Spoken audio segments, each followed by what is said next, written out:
Boomers. I made a video the other day that had no sound, so I will try again today with the information I was giving you then.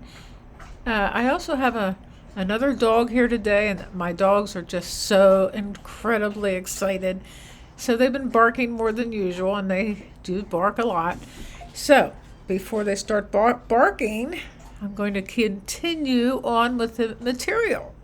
And that is with Jean Houston, who says in this little paragraph that the way we can glean ideas from the universe should be done through the heart and not the mind. So whenever you sit down and you decide that you're going to figure out the pros and cons of any idea or anything that you're thinking about or any project, that is overthinking.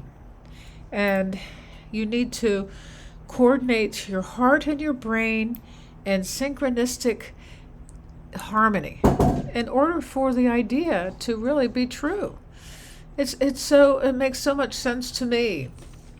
So Jean calls this the quantum mind, and we focus on, say, the colors of the rainbow as we look and bring into our whole body the ideas or the inspiration that we wish to bring forth into the world. We wish to birth into the world.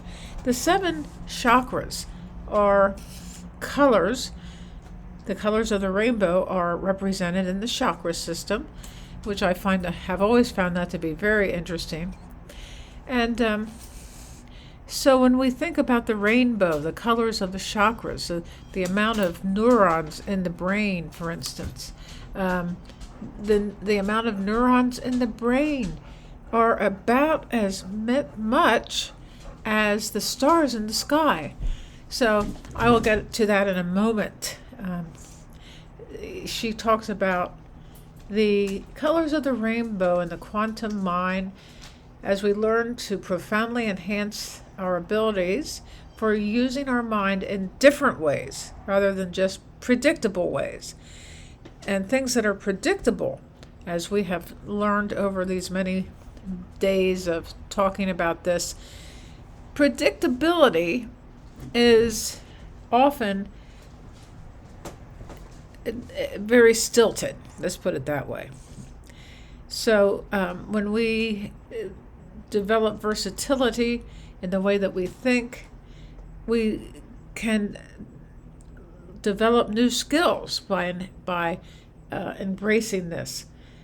If you feel like things are difficult to learn or that specific skills are beyond you, Jean Houston talks about how remarkably effective some of these techniques are for gaining the skills that you need to be able to advance your personal projects and your career and your state of well-being without the need to necessarily spend years in school or, to get formal education.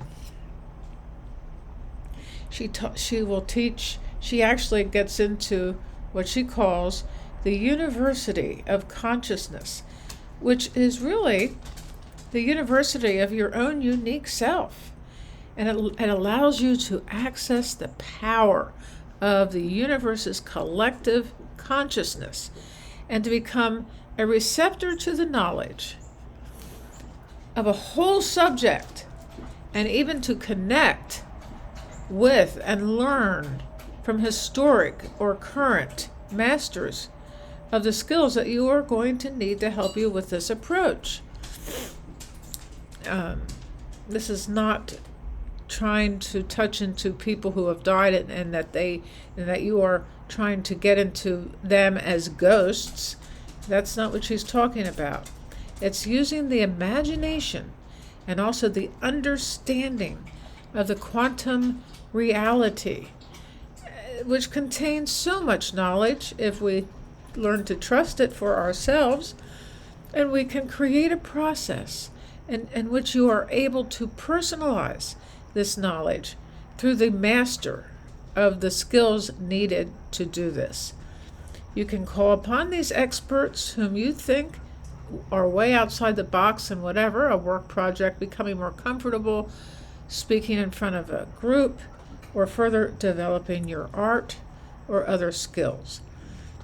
Now, when people experiment with this, they often experience unprecedented advancements in their abilities and knowledge that have carried them forward in their lives. And you'll find out how to access this power, as well as, whenever you need it, to absorb all manner of new spiritual, intellectual, artistic, and physical skills, which opens the door to new orders of intelligence. Now, there are many different kinds of intelligence. And so there's, like, if you consider all the different kinds, we all have a massive reservoir of intelligence.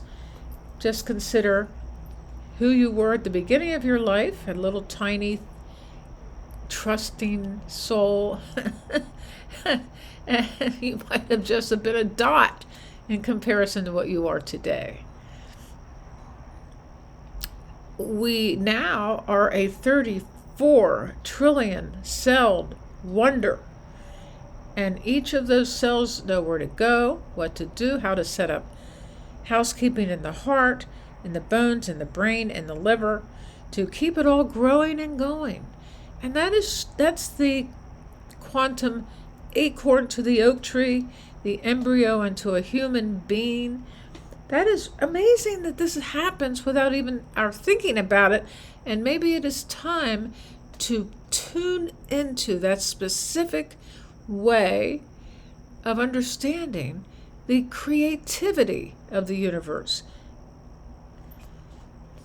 We are geniuses, just like the universe is a genius, just like the acorn is a genius that goes into an oak tree, and my little gourd seeds become this amazing plant filled with little teeny gourds coming into existence. The question is, were they already in existence in the quantum mind? Possibly. So don't just think of yourself as a dim bulb. Reflect on the phenomenal intelligence that is coordinating the infinite details of your physical structure. And that is just one level of intelligence that we possess, because there is an instinctual knowledge that has evolved over millions of years that tries to keep us safe and responsive. There is emotional intelligence, which is the ability to self-orchestrate our emotions and moods and feeling states, and our capacity for empathy and understanding and feeling of the emotions of others. And the fact is, people who have more heart often have the answers and the solutions that people who are just really intellectual just can't fathom. And we can look to heart math philosophy to understand this even more, in which the heart, physically and metaphorically, is the key to tapping into this intelligence that can provide us with deep understanding of ourselves and of our world. I have talked about heart math before in my videos, and that has to do with bringing the heart into coherence with the brain through the breath that goes through the body and upward and downward. Now, there's also something called cognitive intelligence, which arrives in the form of internal ideas, understandings, pictures, models, maps, and stories. And this would include rational and mathematical intelligence, the intelligence of reason, the ability to seek out and discover the patterns and plans behind any form or happening. Believe it or not, you are great at designing homes and gardens, and that's a part of this kind of intelligence. There is also the intelligence that can understand and commune with nature, a capacity developed particularly by indigenous people over tens of thousands of years. And there's a kind of creative intelligence that allows you to creatively alter inner ideas and stories, not just to meet current demands, but to imagine future situations and try out various scenarios, which, when acted upon and you note the results, can teach you ways about handling circumstances never before encountered. And, of course, we live in a time in which we are confronting all manner of challenges that, as far as we know, were rarely, if ever, experienced by the human race before. This is critical intelligence, especially for our time. So many things that are happening have just never been known before, and we have not been prepared for them. So much of this great compilation of intelligences is mediated by the brain, and as you know, we have entered upon one of the greatest explorations of time, all time, as we begin to explore the mystery of the brain. This small organ in the brain, which is only 8.5% of our weight, and yet it is complex beyond our wildest imagining. It encodes the wisdom of the millennia and the dreams of tomorrow, the capacity to decode complex symbols, and the desire for community, language, memory, and the great achievements of civilization emerge from the complex interaction of perhaps 100 billion neurons and trillions of connections. It is metaphorically possible to say that our brains are biological stars, and that the energy-burning stars of consciousness whose systems have a dynamic resemblance to the fusion and fission processes that form and shape our universe. So the inside is out and the outside is in. Our thought process and creativity are the planets around our starry brain. Some of the planets are inert, dead matter, who may once have been alive, but through catastrophes like the comets of misfortune or hanging out in the wrong emotional latitudes have become dust bowls. Others are green and filled with the nutrients of oceanic life. And then this is where we get into how the brain can be seen as a collection of stars, as in a galaxy, each neuron standing for each star. And is it not remarkable that 100 billion stars in our galaxy, we have about 100 million neurons in our brain, and all of it is beyond a field of being, something or someone that provides the lure of becoming, as well as the body of all being, the soul of the brain, the world, the galaxy, and the universe.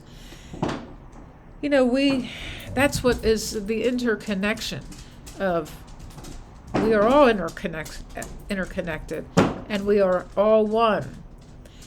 And the heart brain with its immense intelligence. And if we learn to open the heart, we can access these amazing creative states so much more than we have ever known. There will be a video that shows up right here, and I will continue our talk tomorrow.